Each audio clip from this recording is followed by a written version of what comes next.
on this DNA. We don't yet know what the source of the DNA was. So could it possibly be some fragment from the person who sold the cookers or any materials to the brothers? We simply just don't know at this stage. But obviously the FBI, the first guess is someone in the United States, a female who had contact with the brothers, and that would be the widow at this stage. So, but this may be nothing, or it could lead to potential proof that he was quite open about the making of the bomb and that the wife knew about it, which then may lead to more co-conspirators. And so at this stage, though, all the evidence is going to lead to hopefully putting the pieces together.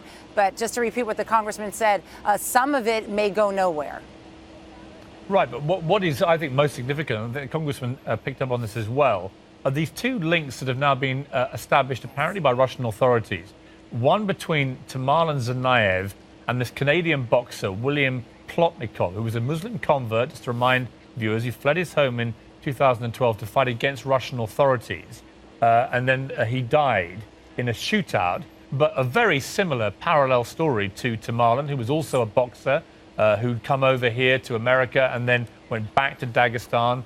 And we know what happened after that. But similar parallels. And at the same time, the Russian authorities say a connection of possible meetings between Tamerlan and this quite infamous Dagestani jihadist, Mahmoud Mansour Nadal. What do you read into these two connections that may have been established? Yeah, so I think those are both very significant. And the problem is right now we're dependent on Russian intelligence authorities for these stories right now. What the Russians, what we know now is that possibly some meetings happened in Russia. Everyone looking at this case knows now that those 6 or 7 months are significant to figuring out, does this case lead to a sort of radicalization and training by Tamerlan? When he's there, he brings that information back, and that you have international forces or an international group knowing that he was going to come back and attack a U.S. city, or radicalization of which he's meeting with people, wants to sort of get involved, but then he comes back and does it on his own. That's where both sides of the investigation are looking at, which is the most plausible or which is the story that we want to go with. The Russian evidence right now, I'll tell you, the Russians are coming out with a lot of information after the fact. We now know that the FBI asked them for further information when they said, look at this family, look at this brother.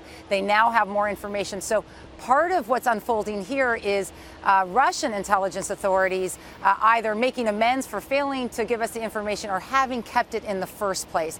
But neither is a good story. And so I'm very cautious about believing now that the Russian story is sort of perfectly packaged at this stage. And I think there's more to come on the Russian side.